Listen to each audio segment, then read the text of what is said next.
సమాజానికి ఎలాంటి ఉపయోగం లేని బిగ్ బాస్ వంటి గేమ్ షోను తాము మొదటి నుంచి వ్యతిరేకిస్తున్నామన్నారు సిపిఐ జాతీయ కార్యదర్శి నారాయణ. వయసులో ఉన్న యువతీ యువకులను తీసుకెళ్లి ఓ గుహలో పడేసి వారికి అన్ని సౌకర్యాలను కల్పిస్తారని తెలిపారు. అలా చేసినప్పుడు వారి ఆలోచనల్లో ప్రకృతి సిద్ధమైన మార్పులు జరిగి సహజంగానే తప్పు చేస్తారని వెల్లడించారు. చెడు హీనత్వ సంస్కృతికి తాము వ్యతిరేకమని స్పష్టం చేశారు.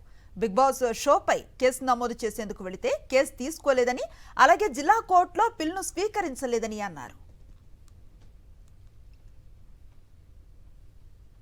మేము బిగ్ బాస్ పైన మొట్టమొదటి నుంచి కూడా నేను ఇది అశ్లీలంతో కూడుకున్నది, అసాంఘికతో కూడుకున్నది, సమాజానికి ఏమి మేలు చేయకపోగా సమాజానికి చెడు అందించేటువంటి ఒక నేర్చపు సాంస్కృతిక కార్యక్రమం అని చెప్పేసి పదే చెప్తా ఉన్నాం.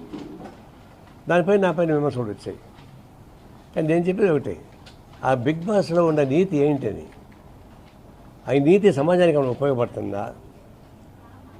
100 రోజుల పాటు పెద్ద గుహలో బంధించి వాళ్ళకి అన్ని రకాల సదుపాయాలు కల్పించి, అందరూ యువకులు యువతులే, ముసలోళ్ళు కాదు, పిల్లలు కాదు,